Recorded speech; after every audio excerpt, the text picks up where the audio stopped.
She kept her virginity like a secret under lock and key, 23 years, untouched, unkissed, unknown. Not because she was scared, but because she was waiting. In a quiet corner of Atlanta, Amaka moved like someone who didn't belong to this world. She wore long skirts, taught Sunday school, smiled when spoken to, and walked home before the streetlights blinked on. People said she was too gentle, too careful, too soft for this city. But they didn't know what happened when she closed her eyes. Every night, her body lit up from the inside. She saw a man, not his face, just his hands. Big. Hot. Burning. He never touched her skin, but somehow she woke up sweating, her legs tight, her breath caught in her throat. She'd never even kissed anyone. But her dreams knew things her body wasn't supposed to. She told herself it was nothing. Just sleep. Just heat. Just hunger with no name. Still, it came every night. That same feeling. That same man made of fire. And somewhere deep inside her, she wasn't scared. She was waiting for him. She never planned to break her rule that night. But something in her body said yes before her mind could say no. It wasn't about love. It was heat. It was hunger. And he fed it without asking questions. She'd been good all her life. Careful. Quiet. But the moment their eyes met, something old woke up inside her. That night didn't feel like a mistake. It felt like something she'd been waiting for. Even if it ruined everything. Before we continue, make sure you're locked in. Like this story already? Hit that subscribe button. Because what happens next changes everything. And trust me, you won't want to look away once she meets him. Let's get back to it. On her 23rd birthday, Amaka didn't want to go out. But Tamika made her. Said she needed to feel alive, just once. Just tonight. They went to a club in downtown Atlanta. Lights low. Music thick. People pressed close, bodies swaying without care. That's where she saw him. He stood alone near the bar. Black suit. No smile. Eyes locked on her like he'd seen her before, maybe in her dreams. His skin was smooth, but his arms were marked with dark symbols that curled like language and heat. He didn't speak. Just reached for her hand. They danced slow, too slow for the beat. He didn't touch her much, but she felt every part of him. She drank something strong. Just one glass. The room got soft around the edges. Her skin got loud. They left before midnight. In his car, she was silent. In his bed, she stopped thinking. It wasn't soft. It wasn't sweet. It was rough, heavy, full of something she didn't understand but couldn't pull away from.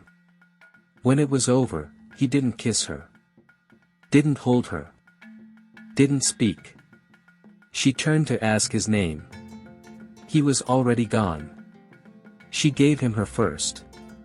And he took something else, too. 3 days passed. Amaka didn't hear from him. No text. No call. Nothing.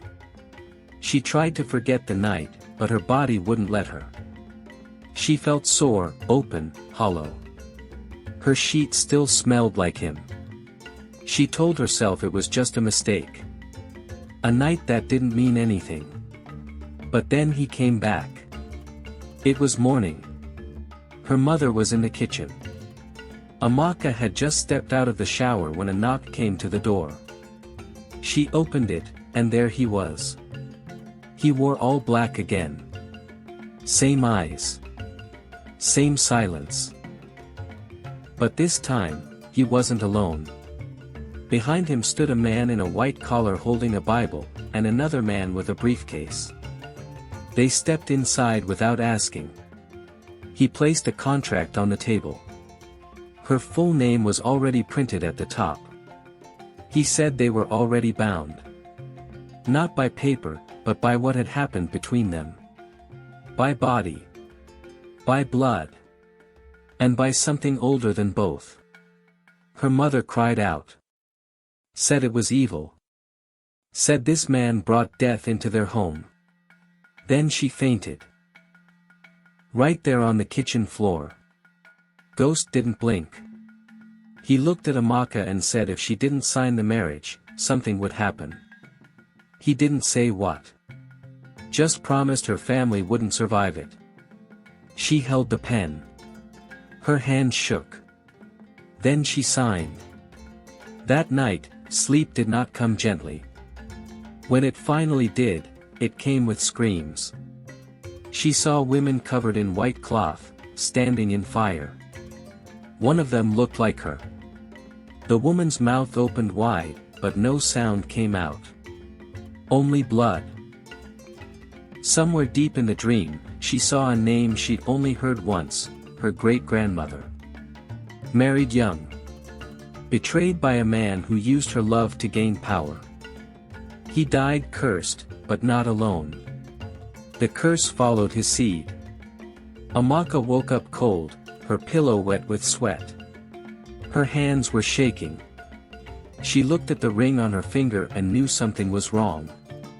Love, in her bloodline, was never just love. It was something to survive. Amaka became Mrs.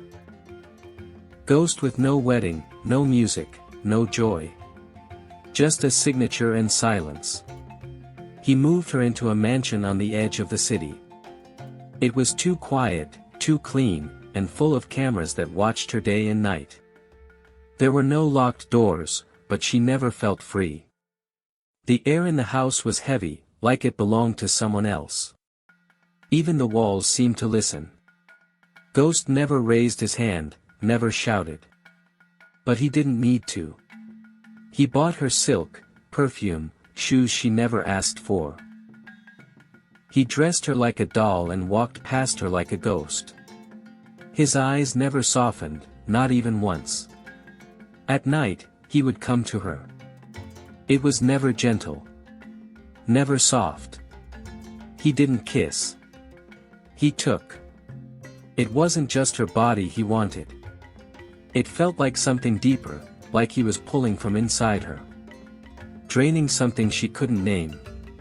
When he left the bed, she'd lie there staring at the ceiling, her chest rising too fast. Sometimes, she'd cry without tears. Then the marks began to show.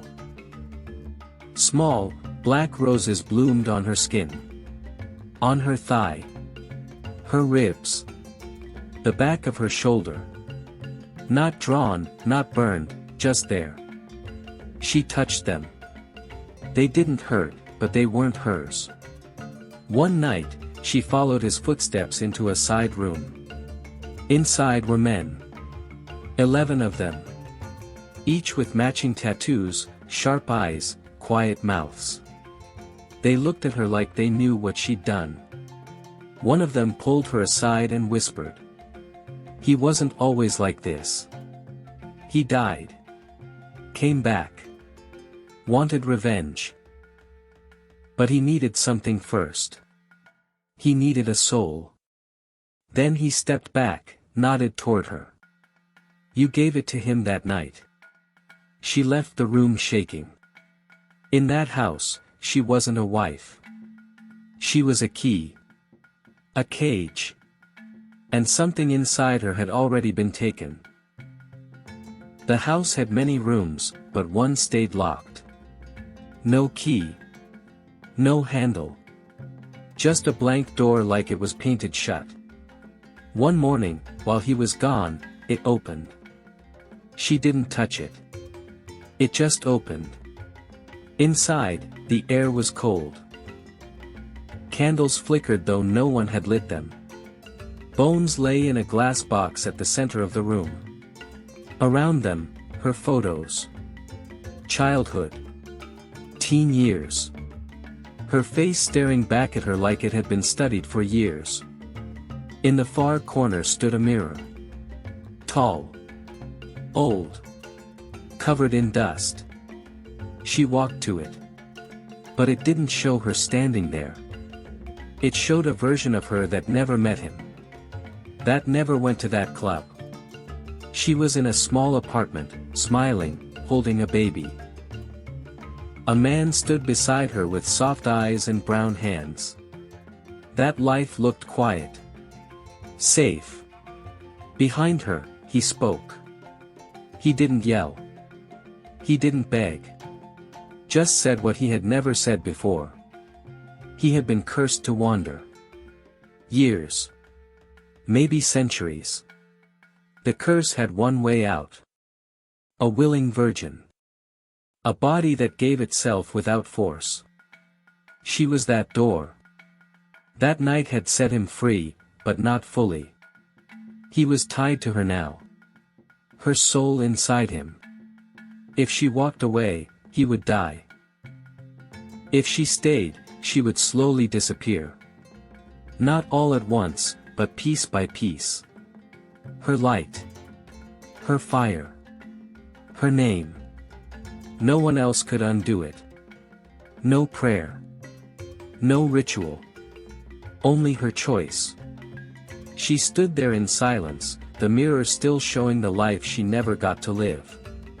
The room watched her. The bones said nothing. It was love. And it was a trap. She left the mansion before sunrise, took nothing but her fear. A driver picked her up, sent by someone who left no name.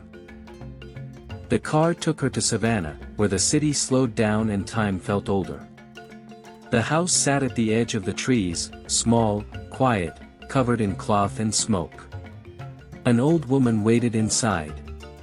Her eyes were sharp. Her voice low. She didn't ask why Amaka came. She already knew. The priestess listened, then placed her hands over Amaka's chest. Cold fingers. Warm breath. She said the curse could only be broken one of two ways, through love, or through truth sharp enough to kill. And if Amaka wanted to save what was still good in herself, she had to choose soon. She had to bleed in love. Not in pain. Not in fear. But in surrender. Give him what he never had. Show him the part of her he could never take. Back home, the mansion felt different. It no longer scared her. It just felt tired. She found him in the room with no light, sitting in silence. She walked to him. No rush. No fear. This time, she touched him first. Her hands traced his face. Her mouth kissed his slowly. She undressed without shaking. She laid beside him like she wanted to be there, not because she had to. He didn't move at first. But when he did, it wasn't the same.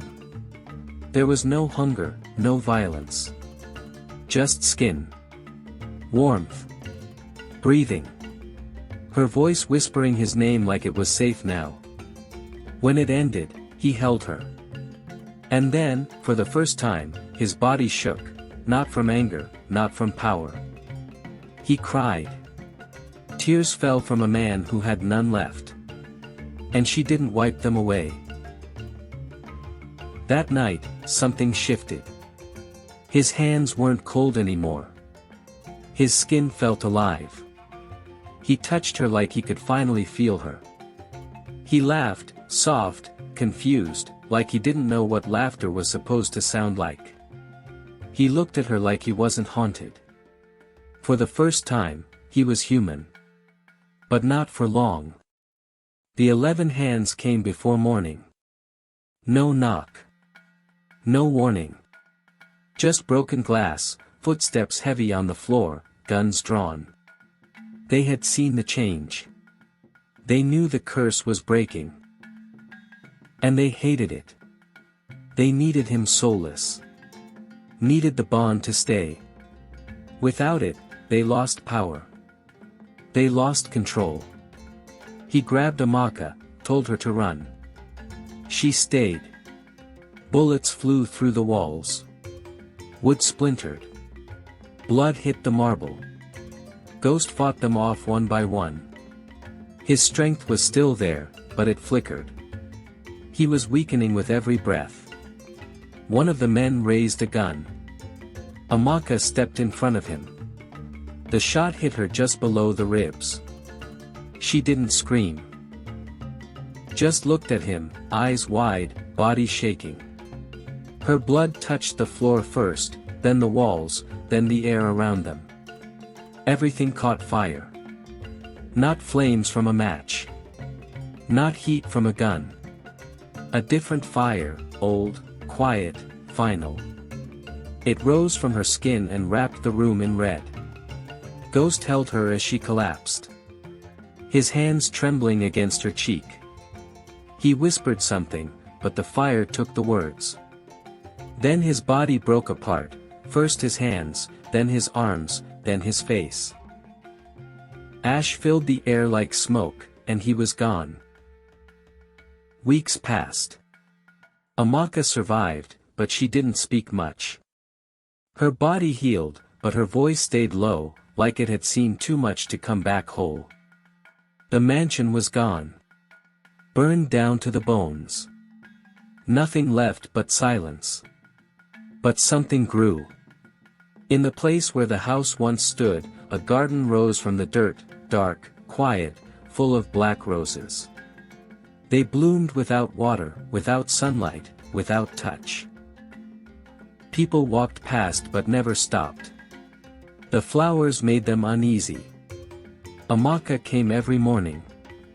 She sat among them barefoot, hands resting on her stomach. The wind moved through the petals like a whisper. She heard him there. Not clearly. Just pieces. A name. A laugh. A promise. At night, she pressed her ear to her belly. He was still with her. Not as ash. Not as shadow. But as new life. People in Atlanta still whisper, but not because they're afraid. They whisper because they know it was real. They say she gave her virginity to a man without a soul, and in return, she became something not fully human anymore. Some call her his widow. Others say she's the last key to an ancient curse. They say if a girl opens her body to the wrong man, she doesn't just lose herself, she becomes part of his world. Forever. Amaka walks like a woman who survived death. She doesn't teach purity. She teaches power. She tells girls not to wait, not to run. But to know. To ask where a man's been before they let him in. She had a son. Alone. Quietly. No hospitals. No birth photos. He didn't cry when he came out. He just stared. One hand clenched. One hand open. And in that open palm, the mark, an eye, drawn without ink, blinking without movement. He watches her sometimes when she sleeps. She knows. He's not just her son. He's his return. Some girls give their first and carry the memory. Amaka gave hers and inherited a war. It didn't end with fire. It didn't end with death. It settled in her blood, in her bones, in the silence between her steps. She walks the world now like someone marked, not broken, not cursed, just changed. They say love is soft. But hers was sharp. It cut through her and left something behind. And the legend? It didn't die with him. It didn't stop at the garden. It walks with her. Sleeps beside her. Grows in the boy with the open eye. Wherever she goes, black roses follow. Was it love? Was it a curse? Or was it both? Tell us what you think in the comments. And if this story made your heart beat harder, hit like, subscribe, and tap that bell. Because not all stories are sweet. Some are warnings, wrapped in passion.